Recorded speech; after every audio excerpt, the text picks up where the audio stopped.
First of all, let me just talk a little bit about here. I feel like some of you are going to be having some very, very tremendous, strong attraction to another person, and I feel like it's in the workplace. Okay, so it's in it could be like a client I'm sensing.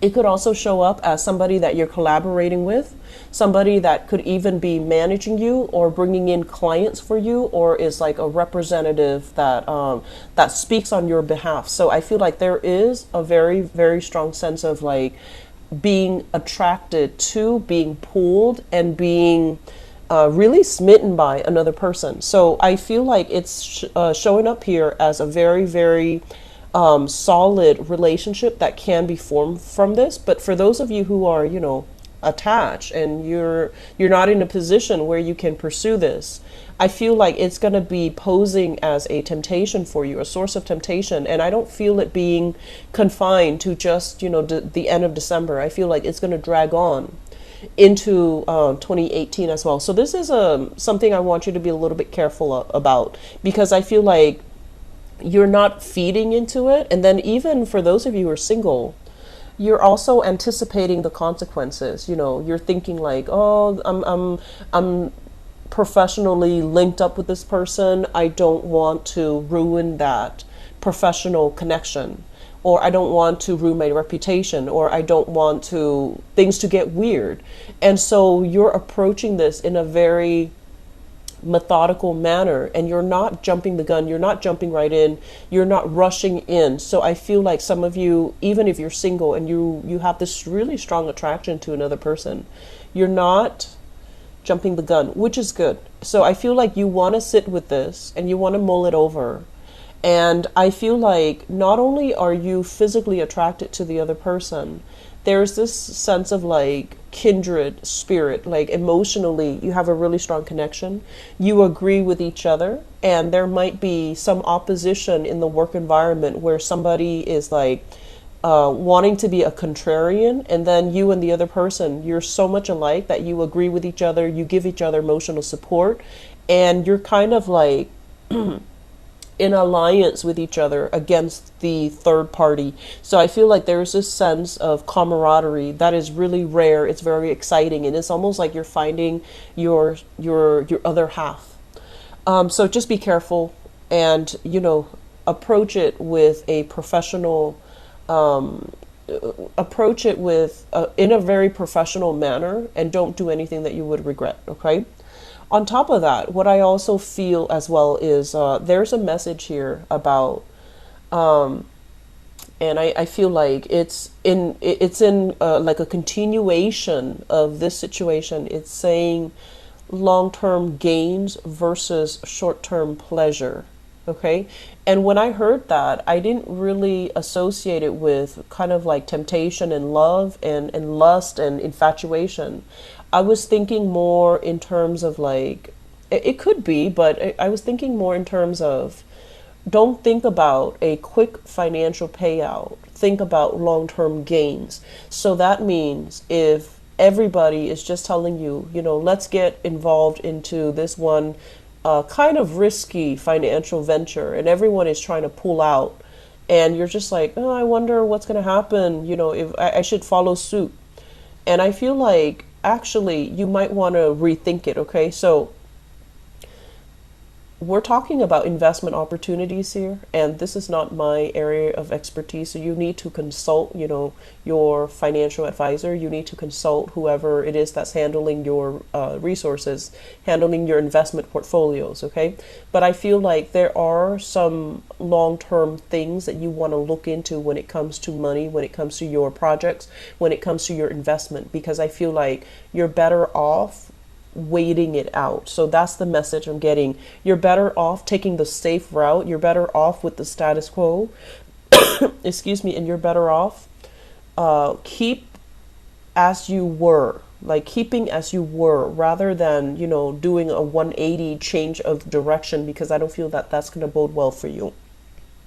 And I'm getting as well a message here to really getting enough rest, getting enough R&R, getting enough just time to yourself so that you're not influenced by other people as to what they want, when they want to get together.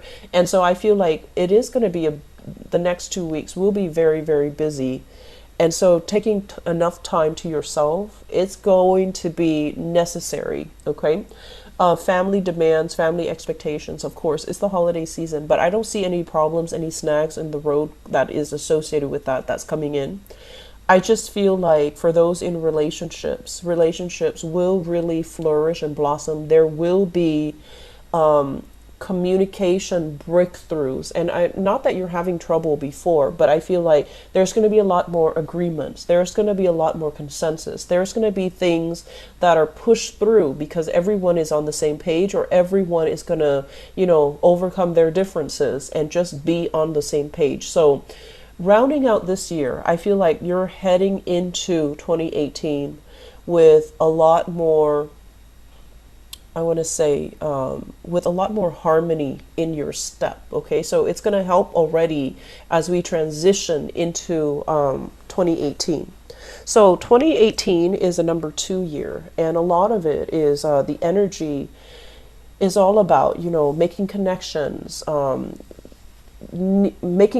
and also finding luck through other people. And as a dual sign, I feel like for a lot of dual signs, the energy of 2017 was very, very disruptive. It's kind of like, me against the world in 2017 for dual signs, and for you and for Pisces especially. And so 2018, the energy is softer, it is calmer. You're not going to feel like you're up against everybody. You're not going to feel like all eyes are on you. Will you float or will you sink? You're going to feel this harmonious energy where people want to cooperate, where people are just like, let's not fight anymore. Let's just, kiss and make up, and let's just, in the spirit of camaraderie, let's just agree to disagree, or let's just find the optimal best solution. So I feel like you have a easing up of tension, and you have like a de-escalation as well. So because of that, what I feel is the major theme for you in 2018 is to really do things by the book, okay? And whatever adversity you have to overcome in 2017, I feel like it revealed to you your strength, but it also tremendously revealed to you your weaknesses. Where am I, not really strong in? What areas? What part of knowledge am I kind of shaky in? Admitting where we excel, and then admitting where we can do a little bit more work, where you can do a little bit more studying, we can do a little bit more learning, or where we can really strengthen up. I feel like that's really important for 2018. So 2018, the energy is, relying on other people so that you can expand your knowledge.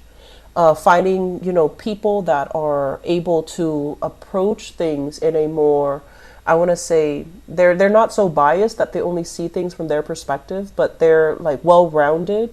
They can, play devil's advocate. They can provide you with a holistic piece of the puzzle. They can provide you with both sides of the coin. And so you're going to come into opportunities where you meet people like that. And it's also urging you to be a little bit more dualistic, but to also, really figuring out, what are my strengths? What are my weaknesses? And if I have weaknesses, what can I do to fortify these things and make them into strengths? Okay, like what can I do to mitigate them? What can I do to enhance them? Or what can I do to compensate in a healthy way? So 2018, for you guys, I feel that it's also a year of, learning and self-improvement. And at the same time, it's like really being honest with ourselves and figuring out that, okay, what can you realistically learn from other people who are experts in their field? What can you take away from everybody around you? Like, they're there for a reason, and they're very logical, and everyone is, the year of opposition is over. Now everyone is wanting to work and build things. So let's not be contrarian. Let's try to, be diplomatic. Let's try to be harmonious, and let's just try to get our hands dirty and work and build things. So I feel like team building. I feel like that sense of camaraderie, that sense of harmony with the people that you're around, try to maintain that. That's going to be the crucial challenge for 2018. So I feel like it's really in your best interest to kind of like not take the lead and let others kind of step up, okay? I hope the messages resonate, and I hope it is helpful for you guys.